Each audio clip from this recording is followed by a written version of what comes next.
Good morning, YouTube. How are you this morning? Well, I was doing really good until I actually got in the truck today. My new helmet finally decided to start wearing it. It is about 9:45 Central Time, and I'm in Richland Hills, Texas, at Moore Supply Company. Currently parked on the street waiting to get in. Let's see. When last we talked, I was complaining about this truck, and I'm getting ready to complain about it again. But the complaints this time are more legitimate than before. But first, I left really early Saturday morning and started heading towards Dallas to go home, and started noticing problems with the truck the farther I got down the road. Talked about the rattling. That's minor compared to what I'm starting to find out now.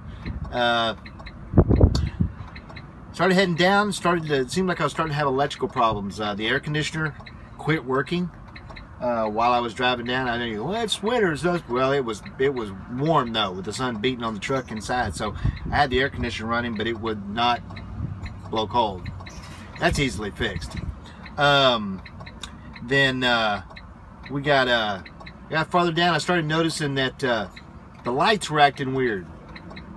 Things would come on and go off. The Wabco tire pressure monitor would turn on and turn off. The radio would turn on, turn off. You know, just really weird stuff.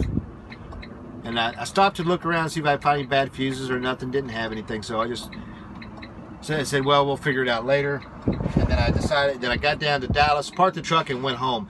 I got home, I'm thinking about 4 o'clock in the afternoon. I really kind of took my time and had a couple of stops to see if I could figure out what the deal was. Parked the truck, and one of the things I always do when I park the truck when I'm going to be gone more than 24 hours is throw the master switch. Well, I threw the master switch, and the power didn't really go off.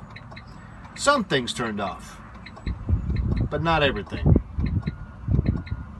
So I fiddled with that for a while, and after turning it on and off a couple times, I finally got everything to turn off but the interior dome light.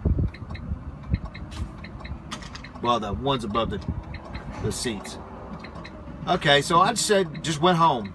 Spent the weekend at the house just being lazy beyond all belief. I watched a bunch of TV, a lot of my TV shows that I watch, and on a regular basis, just binging those, and packed up some things to get ready to bring in my dorm refrigerator. I went to Home Depot to pick up some cabling so I could rerun the new camera, rerun the camera different for the back. I had the cable exposed before. Now I'm going to run it in a conduit so it's not exposed as much, and so forth and so on. So it had been my intention on Sunday to come in and put the refrigerator in and run the camera, but I was just too lazy, to be honest, so I didn't do it.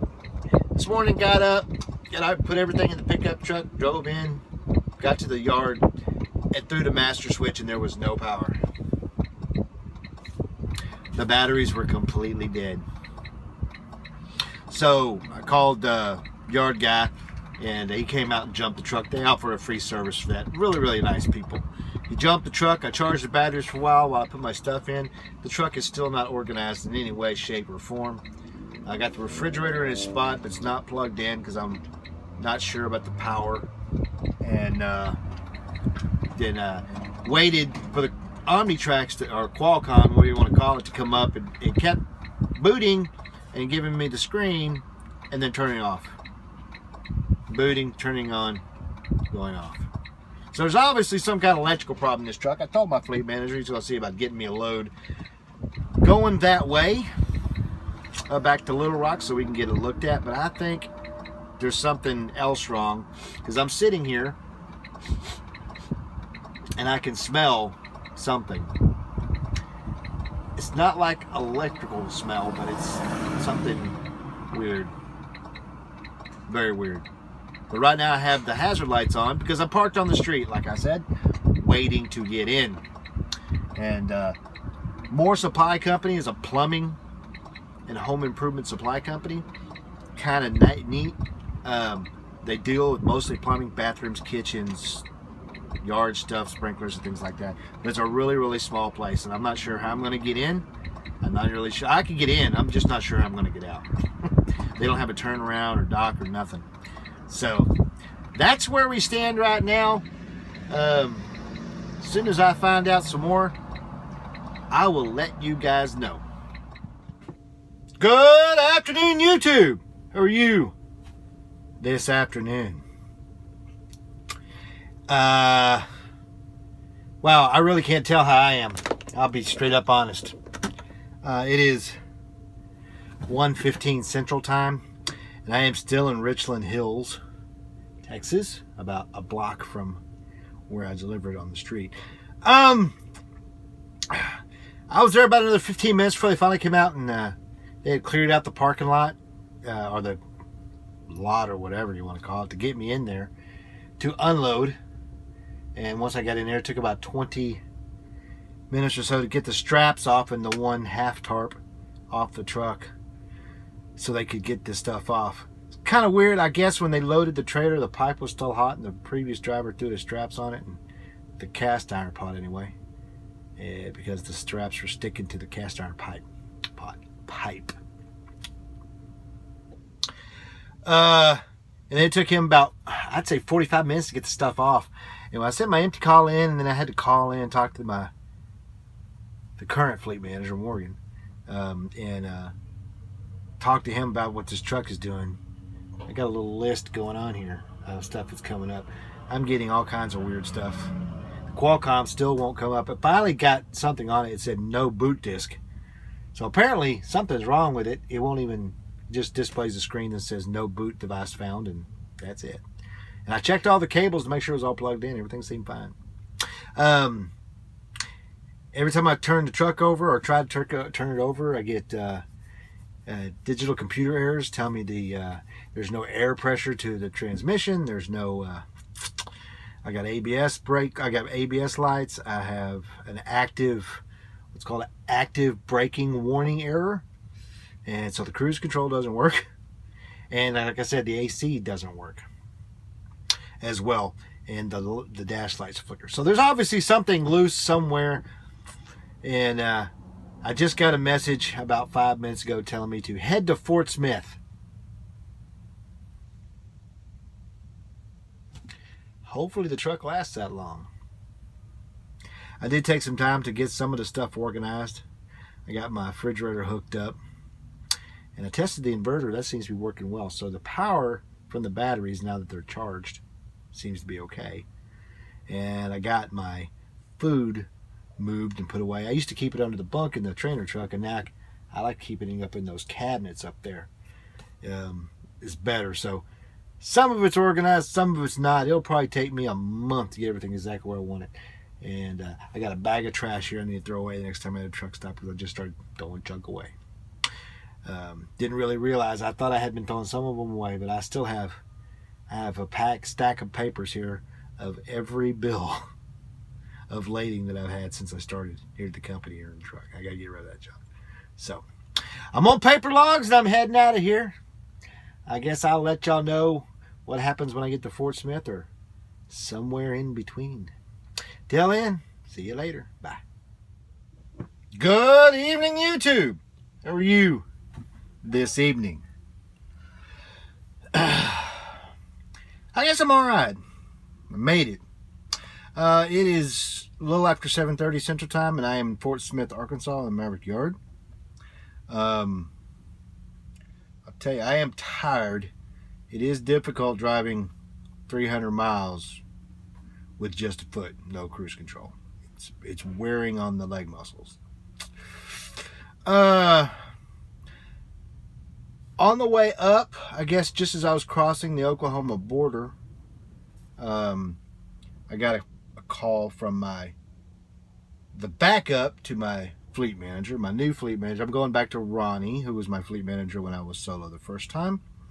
And his backup called me because Ronnie's obviously, they said he's helping out with TCD or something like that. I don't know. But Chris Kellogg called me and wanted to know if I had left Texas yet. And I said, yeah, I got a message to go to Fort Smith. And he goes, how far are you? I said, well, I'm in Oklahoma now, because I was almost at Durant by the time we finished, the initial BS. And he said, well, need to get you into the shop. And I said, well, the plan was they were going to get me to Fort Smith to give me a load so I can go through Little Rock. He says, no, I'm not going to allow you to carry a load till you get your truck fixed. I said, okay. And we started debating stuff. I said, well, I can always turn around and go back to Dallas to the Freightliner down there. He said, no, don't want to do that. Because he agreed with me. They're not very good. Well, they are good, but they take forever. He said, so we do a lot of business with the Van Buren Freightliner, so I want you to go there. I said, okay. And I talked to him about what the truck was doing, so he was aware of it. And then he said, well, go ahead and send in a message on your OmniTracks for breakdown. I said, well, that's the first thing. It's not working. He goes, oh, yeah, I forgot. That's why I can't track you. I was like, notes, man. That's what I was thinking in my head. And so we talked a little bit more, and we talked about maybe me just cutting across Arkansas, going back to 30 and getting up to Fort Smith. And he thought about maybe sending me to Oklahoma City. We talked about it. I said, you know what? If I turn here, it'd be almost the same distance going to Little Rock as it would be going up here. He goes, no, because if we get here and the shop looks at it, I'd probably send a Freightliner anyway. I go, well, yeah, but if that becomes the case, it becomes a bigger problem. I get a different truck. He goes, no, because we don't have any here.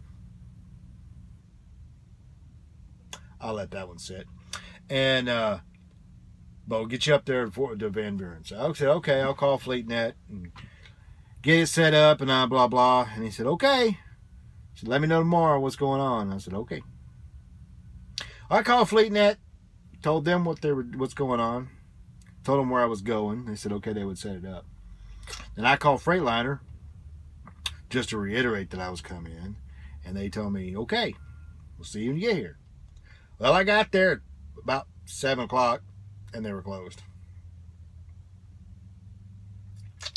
So I came on down here to the yard and park the truck. I'm going to drop the trailer and go over there in the morning and check in when they open at 7 a.m. and hope that I don't spend the entire day sitting in their waiting room. I probably will.